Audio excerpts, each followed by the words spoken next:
Welcome back to our channel. అమెరికాకు వెళ్ళే దొడ్డి దారినే డాంకీ రూట్ అంటారంట. ఏజెంట్స్కి డబ్బులు ఇస్తే పనామా, మెక్సికో అడవిలోంచి అమెరికా తీసుకెళ్తారంట. అసలు ఏంటి ఈ డాంకీ రూట్? మరి ఇదంతా ఈజీయేనా? మరి దీని గురించి ఒక్కసారి మాట్లాడుకుందాం. ఈరోజు దీనిపైన మాట్లాడడానికి మనతో పాటు ఉన్నారు centre for human security studies founder and executive director Ramesh Kanniganti గారు. సార్తో మాట్లాడు. నమస్తే సార్. నమస్తే నవీన్ గారు. సార్, ఇప్పుడు యుఎస్ఏ వెళ్ళడానికి డాంకీ రూట్ అని అంటారంట కదా, అంటే దొడ్డి దారి అనొచ్చు అనుకోండి. ఏంటి అసలు డాంకీ రూట్ అంటే ఏంటి అసలు? ఒక్కసారి దాని గురించి ఈరోజు. మీరు చాలా బాగా చెప్పారు. దొడ్డిదారి అని కొలోకియల్ తెలుగు లాంగ్వేజ్లు అంటారు. స్పష్టమైన తెలుగులో చెప్పాలంటే దొంగదారి. ఎత్తుకు పై ఎత్తేసి ఏదో విధంగా తిమ్మిని బమ్మిని చేసి వెళ్ళిపోదాం అని మన తెలుగులో అంటాం మనము. ఇదేంటంటే అమెరికా వెళ్తానికి ఎట్లా దొడ్డిదారి లేదా దొంగదారి లేదా డాంకీస్ రూట్ అంటే ఏంటంటే B1 B2 వీసా అంటే టూరిస్ట్ వీసా కానీ విజిటర్ వీసా కానీ అంటారు. F1 స్టూడెంట్ వీసా అంటారు. H1B వర్క్ పర్మిట్, వర్క్ చేయడానికి అమెరికాలో ఉద్యోగం చేయడానికి వెళ్ళేది. H4 డిపెండెంట్ వీసా అంటారు. L1 ఒక కంపెనీ నుంచి ఇంకో company intra company transfer visa. తర్వాత M1 అంటే వొకేషనల్ ఎడ్యుకేషన్, చేతి వృత్తులు అలాంటి వీటితో పాటు అవుట్ స్టాండింగ్ సైంటిస్టులకు ఇచ్చే వీసా కూడా ఉంటుంది. ఇది కాకుండా డిప్లొమాట్స్కి ఇచ్చే వీసా కూడా ఉంటుంది వేరు. Government and higher government officials and diplomats, ఇన్ని రకాల వీసాలు ఉంటాయి. మన వాళ్ళు ఏం చేస్తారంటే స్టూడెంట్గా వీసా తీసుకుంటారు, F1, అమెరికా వెళ్తారు. అమెరికాలో అడ్మిషన్ తీసుకుంటారు, ఫీజు కడతారు. అమెరికాలోకి వెళ్ళిపోయిన తర్వాత వాళ్ళు వెళ్ళింది స్టూడెంట్గా చదువుకుందామని కాదు. కొంతమంది ఏదో ఒక విధంగా అమెరికాలో స్థిరపడటానికి. కాబట్టి వాళ్ళు ఏం చేస్తారంటే ఫస్ట్ అమెరికాకి ఉత్తరాన పైన ఉన్న దేశం కెనడాని ఎంచుకుంటారు. కెనడాకి అమెరికాకి మధ్య సత్సంబంధాలు ఉన్నాయి కాబట్టి పెద్ద ప్రాబ్లమ్స్ రావు, పెద్ద లీగల్ కాంప్లికేషన్స్ ఉండవు. కాబట్టి they choose Canada. They get admission into Canadian University. They get visa. They go to Canada. After 3 months, 4 months, 6 months tarvata, because of health reason or because of climate reason, because of something else, they tell, I don't want to study in Canada. My health is not permitting or my whatever. They withdraw the admission. Mari meer anochu admission double కట్టాం కదా fee, మరి మొత్తం ఎవరు కదా అంటే Canada చాలా liberal country.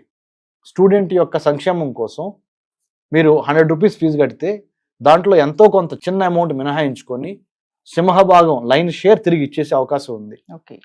అలా తీసుకొని దానికి ఒక మీడియేటర్ని పెట్టుకొని, అంటే మన తెలుగులో చెప్పాలంటే ఒక బ్రోకర్ని పెట్టుకొని, ఆ బ్రోకర్ గారి బాధ్యత ఏంటంటే కెనడాకి అమెరికాకి మధ్య ఉన్న బోర్డర్ దాటించేసేసి అమెరికాలోకి పంపించేయటం కెనడా నుంచి. అంటే ఈ ఏమంటారు, ఈ దొడ్డిదారి దానికి కూడా ఏజెంట్లు ఉంటారు. అయ్యో పెద్ద ర్యాకెట్ ఇది. మహారాష్ట్ర నుంచి, పంజాబ్ నుంచి, హర్యానా నుంచి, ఉత్తరప్రదేశ్ నుంచి చాలా మంది, మహారాష్ట్ర కూడా చెప్పాను కదా, మహారాష్ట్ర నుంచి చాలా మంది పట్టుబడ్డారు కూడా. మొన్న ఈ మధ్య అయితే ఒక ఫ్యామిలీ మంచు గడ్డతో -డిగ్రీల టెంపరేచర్ ఉండటం మూలాన ఫ్రాస్ట్ బైట్ అంటారు, అంటే ఈ చలి ఎముకలు గురికే చలికి చనిపోయిన సందర్భాలు ఉన్నాయి. కెనడా నుంచి అమెరికాలోకి వెళ్తాం మూలాన. నార్త్ అమెరికన్ కాంటినెంట్ లో పైన కెనడా ఉంటే ఇక్కడ అమెరికా ఉంటుంది, కింద సెంట్రల్ అమెరికా, ఇక్కడ సౌత్ అమెరికా, 4 ఉన్నాయి అక్కడ. అంటే పైన 2 దేశాలేమో నార్త్ అమెరికాలో ఉంటాయి, సెంట్రల్ అమెరికా అంటే మెక్సికో, ఈ కంట్రీలో పనామా, ఇవి కింద సౌత్ అమెరికాలో వచ్చేటప్పటికి బ్రెజిల్, అర్జెంటీనా, చీలీ ఇవన్నీ కింద ఉన్నాయి. సో ఇలా ఉంది అంటే భౌగోళిక సారూప్యం. This is the geography. So కింద నుంచి మెక్సికో నుంచి అమెరికాకి వెళ్ళొచ్చు పైకి, పైన కెనడా నుంచి అమెరికాలోకి రావచ్చు. సో 2 వైపుల నుంచి జరుగుతుంది. దీన్నే డాంకీస్ రూట్ అంటారు, ఒకటి. ఇంకోటి ఏంటంటే ఫస్ట్ ఇక్కడ నుంచి ఢిల్లీ నుంచి వేరే కంట్రీ తీసుకెళ్తారు, let's say Honduras or some African country or some Latin American country తీసుకెళ్తారు. అక్కడి నుంచి by boat Mexico, gulf of మెక్సికోలో తీసుకెళ్తారు. గల్ఫ్ ఆఫ్ మెక్సికోలో నుంచి, అంటే గత 5-6 ఏళ్లలో కట్టారు కానీ ఇది ఈ ఫెన్సింగ్ గత 6 ఏళ్లలో, అంత ముందులా బోర్డర్ ఫెన్సింగ్ ఏమి లేదు మెక్సికోకి అమెరికాకి మధ్య.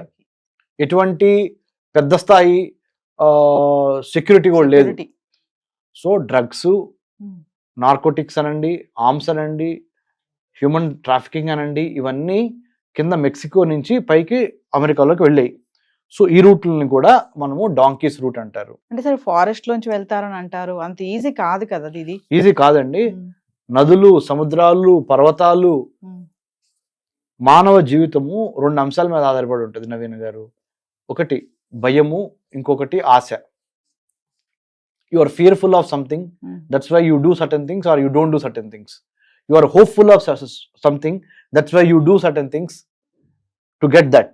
సో ఆ రెండింటి మధ్య జరిగే ఘర్షణ, భయానికి ఆశకి మధ్య జరిగే ఘర్షణని ఈ మధ్యలో ఉన్న మధ్యవర్తి అంటే ఈ ఏజెంట్స్ క్యాష్ చేసుకొని అటు నుంచి డబ్బులు తీసుకుంటారు, ఇటు నుంచి డబ్బులు తీసుకుంటారు. పోతే ప్రాణం పోయేది మీది నాది కదా, వాళ్ళకి బావు కదా. వాళ్ళ డబ్బులు వాళ్ళ కమిషన్ వాళ్ళు తీసుకొని మీకు ఎందుకు అక్కడ ఉన్నారు, మీరు అక్కడ ఫ్లైట్ దిగంగానే మిమ్మల్ని రిసీవ్ చేసుకుంటారని చెప్తారు, లేదా పలానా చోటకి వెళ్ళండి అక్కడి నుంచి మా వాళ్ళు మిమ్మల్ని తీసుకెళ్తారని చెప్తారు. So what I'm trying to say is ఇది గ్యారంటీగా ఒక ట్రాప్. ఈ ట్రాప్ లో పడకుండా ఉండాలి అంటే there is nothing like short cut to success అండి. అంటే ఇప్పటికీ కూడా ఉన్నారంటారా సార్ అలా వెళ్ళే వాళ్ళు? 100% ప్రతి దేశంలోనూ ఆపరేట్ అవుతున్నారు, ఇంక్లూడింగ్ ఇండియా. మీరు అనొచ్చు మరి ఉన్నారని అంటున్నారు కదండి, పోలీసులు ఏం చేస్తున్నారు, సిబిఐ ఏం చేస్తుంది, లేకపోతే ఇంకా మిగతా లా ఎన్ఫోర్స్మెంట్ ఆఫీసర్స్ ఏం చేస్తున్నారు ఇండియాలో? అమెరికాలో కూడా FBI, federal bureau of investigation, లేదా ఐస్ పేరు విన్నారా? ఐస్ అంటే మనం తినే ఐస్ కాదు, ఐస్ అంటే ICE, immigration customs enforcement agency అని ఉందండి. ఐస్ అని. ఐస్ చల్లగా ఉండాలి కదా, కానీ ఇప్పుడు ఐస్ బాగా వేడిగా ఉంది.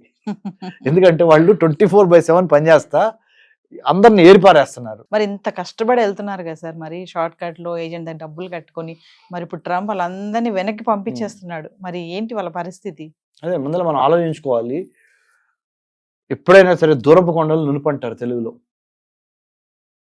అంటే ఎక్కడో దూరంగా ఉన్న వాటిని చూసి అట్రాక్ట్ అయిపోయి వెళ్ళిపోయే కన్నా మనము మన మాతృభూమిలో ఏ విధంగా డెవలప్ అవ్వచ్చు అనే అంశాల మీద కూడా we have to think, introspect, analyse and then only take a decision. అంటే వీటన్నిటి వెనకాల కూడా డాలర్ డ్రీమ్స్ అంటారా, ఇలా డాంకీ రూట్ లో వెళ్ళడం అనేది? అదేనండి నేను చెప్తున్నా కదా, ఆశ, తెగింపు, డెస్పరేషన్, ఇన్స్టెంట్ గ్రాటిఫికేషన్. రాత్రికి రాత్రే రిచ్ అయిపోవాలి, రాత్రికి రాత్రే నేను కోట్లు సంపాదించాలి, రాత్రికి రాత్రే నేను పెద్ద స్టార్ని అయిపోవాలి అనుకుంటే మరి ఎంతమంది కష్టపడితే ఒక స్థాయికి వస్తారు లైఫ్లో. So brick by brick, step by step, 1000 miles of journey starts with a single step. ఆ పేషెన్స్ ఉండాలి, ఆ పర్సివరెన్స్ అంటే పట్టుదల ఉండాలి. Perseverance, patience, planning, preparation. అప్పుడు then you can inspire others. You need to go through all this. So people are not ready and people are very desperate to get things overnight. I think this kind of situations they land in, which is very unfortunate. I'm sure given the American backdrop of right now whatever happening, మీరు నేను 7th of February 2025 హైదరాబాద్లో సుమన్ టీవీలో కూర్చొని మాట్లాడుకుంటున్న ఈ సందర్భంగా అక్కడ American president Donald Trump, 47th president of the United states of America, భారత ప్రధాని the honourable prime minister Narendra Modi గారు రేపు February 13th, 14th అమెరికాలో కలవబోతున్నారు. సో తప్పనిసరిగా నరేంద్ర మోడీ గారు, honourable prime minister of India, will definitely flag all these outstanding issues, and some are very recent disturbances about illegal immigrants deportation to India, and students issues, part-time job issues, and H1B visa issues. These things also will come into discussion, dialogue between these two leaders. Let's hope in the coming 100 days some things be changing for the good. Thank you. Thank you very much, Navina garu.